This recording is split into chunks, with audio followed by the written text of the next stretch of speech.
Pemirsa, melalui Komite Rekonsiliasi saat ini pemerintah berencana melakukan penyelesaian kasus-kasus pelanggaran HAM berat masa lalu selambatnya bulan Agustus tahun ini. Skema penyelesaian utamanya akan dilakukan melalui jalan non-yuridis, mengingat penyelesaian yuridis yang seharusnya ditempuh dinilai sangat sulit untuk dilakukan.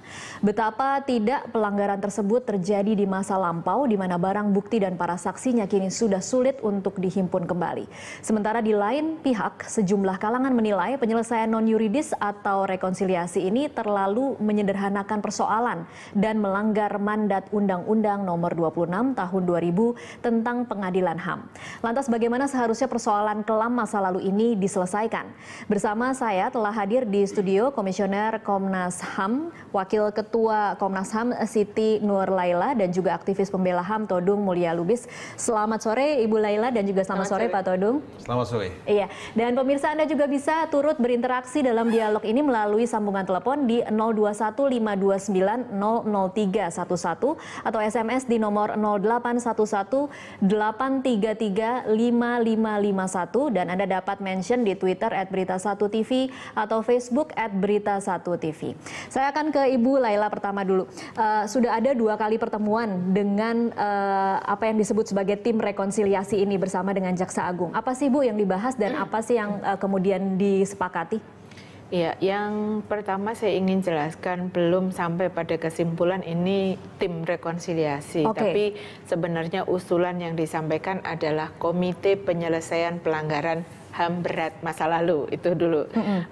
Kemudian yang kedua, pertemuan di era pemerintahan Pak Jokowi itu sudah dilakukan 2 kali di bulan April dan bulan Mei ini. Di antaranya Menko Polhukam, kemudian Kejaksaan Agung, Panglima TNI, Kapolri, Kepala BIN, Komnas HAM, dan Menkumham. Nah, jadi 7 lembaga itu, dan di eranya Pak SBY juga sudah dilakukan beberapa kali pertemuan model atau semacam ini. Seperti ini. Oke, apa yang bisa membuat kemudian kita sedikit optimis bahwa tim yang saat ini bertemu di era pemerintahan Jokowi akan berbeda dengan pemerintahan SBY? Iya. Jadi bedanya sebenarnya, dan mungkin masyarakat dan juga Komnas HAM optimis untuk penyelesaian ini, pertama ini masuk di dalam RPJMN 2015-2019. Yang kedua, Presiden sekarang tidak punya persoalan dengan masa lalu. Nah, jadi itu yang membuat sebenarnya publik menjadi optimis, dan juga korban, Komnas HAM, dan termasuk aktivis hak asasi manusia gitu. Jadi punya harapan besar untuk ini bisa diselesaikan gitu. Oke, Pak Todung optimis kok mukanya berkerut begitu? Saya sih mengapresiasi langkah pemerintah untuk membentuk Komite Rekonsiliasi. Tapi saya pribadi lebih menginginkan ada undang-undang yang membentuk Komisi Kebenaran dan Rekonsiliasi. Itu keinginan saya, sebab kalau hanya pemerintah tanpa melalui undang-undang, nanti juga akan banyak sekali pertanyaan-pertanyaan yang muncul di publik.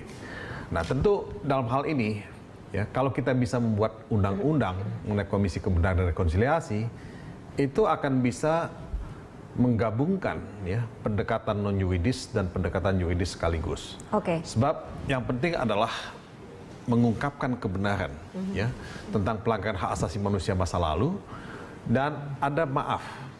Jadi ada pengungkapan kebenaran, truth telling, ada maaf. Jadi apakah maaf itu diberikan atau tidak? Apakah yang mengungkapkan kebenaran itu berani atau tidak mengungkapkan itu?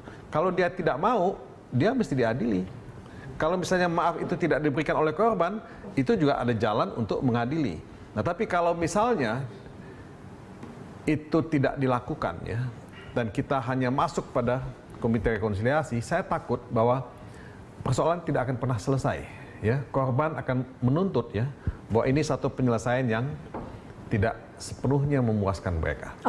Tapi wacana mengenai undang-undang itu kan sudah lama juga nih Pak Todung. Bisakah kita kemudian berharap ini kan harus melalui pintu politik lagi, berarti harus masuk ke DPR lagi begitu? Memang saya sadar bahwa membuat undang-undang itu tidak mudah. Tapi kalau kita melihat kemarin pemilihan umum, pemilihan presiden, isu ini kan muncul kembali. Kasus-kasus pelanggaran hak asasi manusia masa lalu justru bisa menjegal seseorang juga untuk jadi capres. Nah, kalau tidak ada penyelesaian yang once and for all untuk semua kita, ini akan tetap jadi luka yang tidak bisa disembuhkan.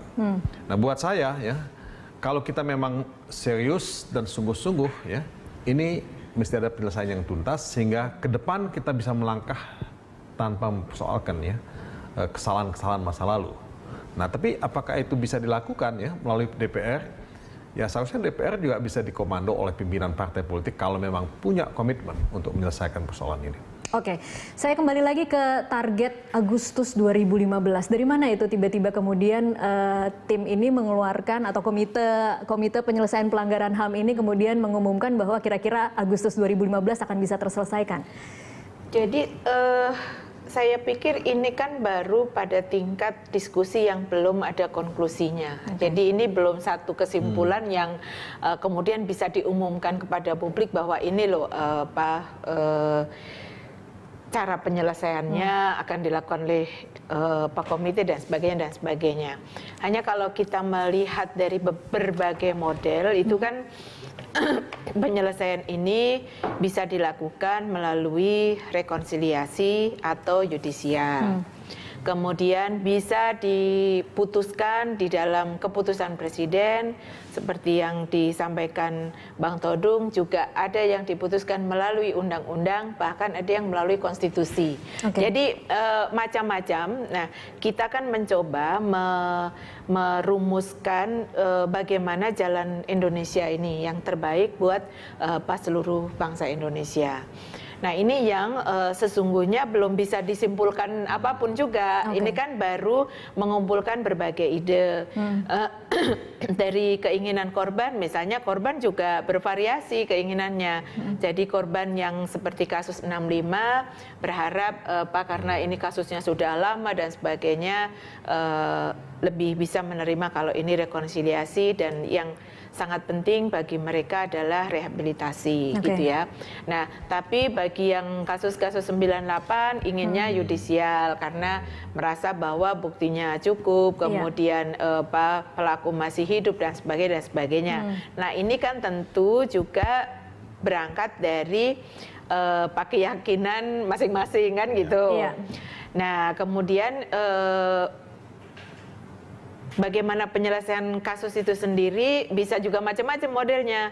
Bisa per kasus, jadi 7 kasus itu kemudian diperiksa, mana apakah mau seluruhnya yudisial, ataukah dari 7 ini ada yang non-yudisial, ada yang yudisial, ataukah misalnya juga apakah bisa dilakukan dengan seluruh kejahatan atau kekerasan yang dilakukan oleh negara pada periode pemerintahan tertentu.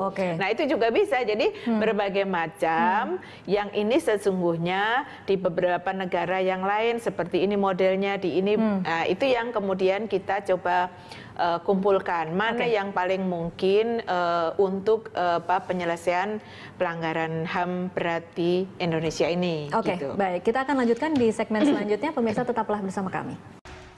Pemirsa, sebelum kami lanjutkan perbincangan, berikut adalah 6 kasus pelanggaran HAM berat yang rencananya akan diselesaikan oleh pemerintah. Pertama adalah kasus Talang Sari yang terjadi pada tahun 1989. Kedua, kasus Wamena Wasior yang terjadi pada tahun 2003. Kemudian kasus penghilangan orang secara paksa yang terjadi pada tahun 1997 hingga 98. Lalu ada kasus penembakan misterius di tahun 1982 hingga 85 dan G30 SPKI pada tahun 65. Dan yang terakhir ada kasus kerusuhan pada Mei 98. Satu lagi, penghilangan orang secara paksa. Itu terjadi pada tahun berapa, Ibu? 98. 98. Itu tadi sudah disebutkan. Iya, oke. Baik. Kalau dari pertama, mengapa kemudian